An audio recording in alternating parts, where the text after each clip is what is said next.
Ethiopia के Hayli Gubbi ज्वालामुखी विस्फोट की राख गुजरात और राजस्थान होते हुए दिल्ली तक पहुंच गई है। इस घटना ने माउंट वेसुवियस की त्रासदी की यादें ताजा कर दी हैं।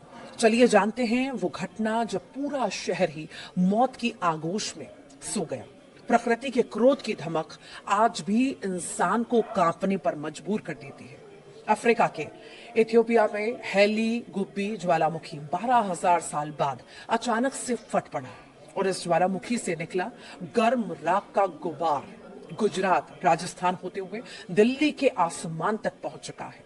इस कारण देश भर में कई उड़ानें रद्द या डाइवर्ट करनी पड़ी हैं। इथियोपिया में फटे इस ज्वालामुखी ने 1946 साल पहले इटली के माउंट वेसुवियस में हुए भयानक विस्फोट की यादें दिला दी हैं। 89 में दो जोरदार भूकंप के झटकों ने वेसुवियस पहाड़ पर ऐसी दरार डाली थी कि हजारों साल से सोया ज्वालामुखी अचानक से एक दिन फट पड़ा और इस ज्वालामुखी से निकले लावे और जहरीले गैस की गुबार ने रोमन शहर पोम्पेई एक ही रात में राख में तब्दील कर दिया और हजारों लोगों को सोते सोते ही कंकाल बना दिया। आइए इतिहास की उस त्रासदी को फिर से खंगालें जो आज भी ज्वालामुखी विज्ञान का आधार बनी हुई है। कैंपेनिया क्षेत्र में बसा वेसुवियस 24 अगस्त 89 ईस्वी को फट पड़ा और ये रोमन इतिहास के सबसे घातक आपदाओं में गिना जाता है। ज्वालामुखी ने 33 किलोमीटर ऊंचाई तक गर्म राख और गैसों का विशालकाय बादल उगलना शुरू कर दिया।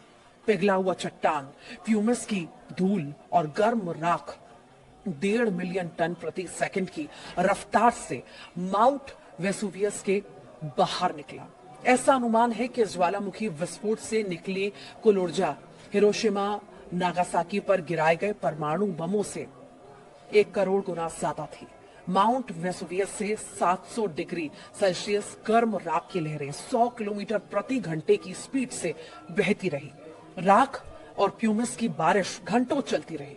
हालांकि इस पहाड़ के करीब ही बसे पोम्पेई शहर के लोग इस खतरे को पूरी तरह भांप नहीं पाए। कुछ ही मिनटों में ये लहरें नेपल्स की खाड़ी के किनारे बसे शहरों को निकल गईं और लोग गहरी नींद में सोते हुए कंकाल बन गए।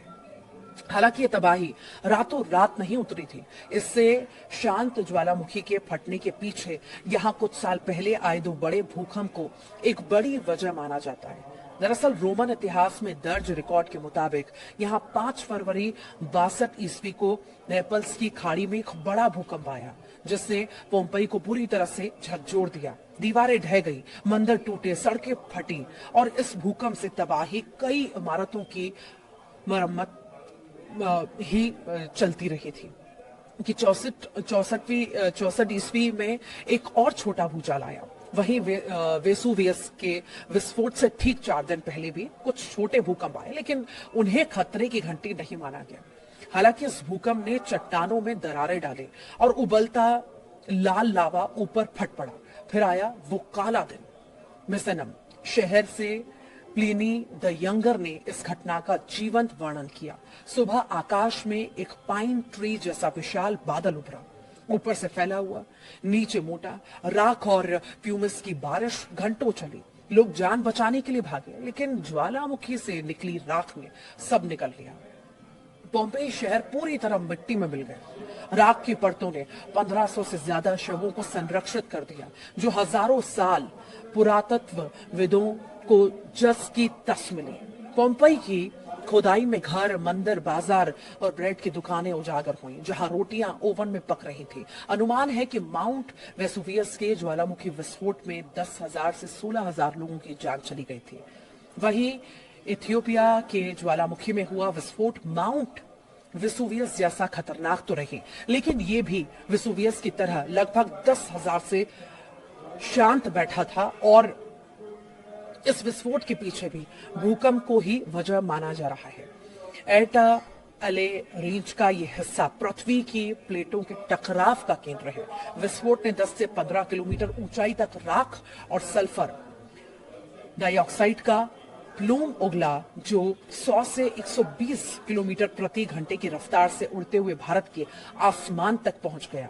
डीजीसीए ने इस ज्वालामुखी राख के मद्देनजर सोमवार को एयरलाइंस को एडवाइजरी जारी की, जिसमें इस राख वाले इलाकों में जाने से बचने को कहा गया, क्योंकि इस राख के कण इंजन में चिपककर उसे खराब कर सकते थे। वैज्ञानिक कहते हैं जलवायु परिवर्तन से ऐसे विस्फोट बढ़ रहे हैं। वेसुवियस ने हमें सिखाया कि प्रकृति की चेतावनियां नजरअंदाज ना करें। वहीं इथियोपिया की राख दिल्ली को काला कर रही है, तो क्या हम तैयार हैं? भूकंप की दरारें आज भी आ रही हैं। 62 ईस्वी की तरह ज्वालामुखी फटते ही आग बहती है और इंसान सोते सोते राख में दफन। ये इतिहास नहीं, चेतावनी।